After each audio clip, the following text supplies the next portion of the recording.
নির্বাচন যদি সুষ্ঠু না হয় তাহলে বাংলাদেশ আবার অন্ধকারে যাবে, আবার শেখ হাসিনার যুগে চলে যাবে।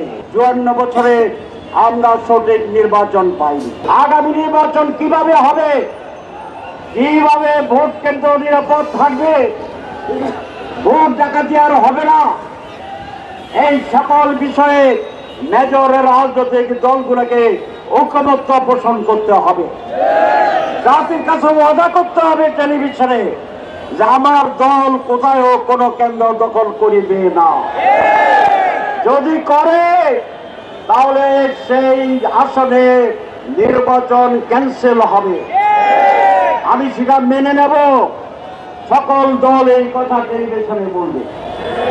আর প্রধান উপদেষ্টা বলবেন যেখানে নির্বাচন সুষ্ঠু হবে না, সেই রকম যদি একাধিক আসন হয় তাহলে আমি এই নির্বাচন, গোটা নির্বাচনকে বন্টন করে দেব, বাতিল করে দেব, নতুন নির্বাচন হবে।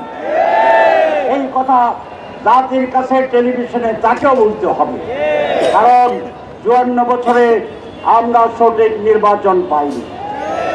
৩টি নির্বাচন কোনো নির্বাচনই না। সুতরাং বাংলাদেশ, এই দেশের মানুষ আরেকটি প্রহসনের নির্বাচনকে কোনোভাবেই দেখতে চায় না, মেনে নেবে না। সুতরাং নির্বাচন যদি সুষ্ঠু না হয় তাহলে বাংলাদেশ আবার অন্ধকারে যাবে, আবার শেখ হাসিনার যুগে চলে যাবে। সুতরাং যারা নানা অজুহাতে নির্বাচনকে নানাভাবে প্রভাবিত করতে যাচ্ছেন, প্রশাসন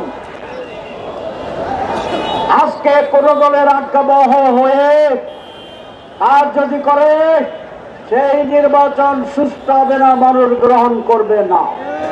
সুতরাং লেভেল ফিল্ড ইকুয়াল তৈরি করার জন্য প্রকাশ্যে স্টেপ ডাউন করার দাবি জানাচ্ছি আমি প্রধান উপদেষ্টার কাছে এবং নির্বাচন কমিশনের কাছে।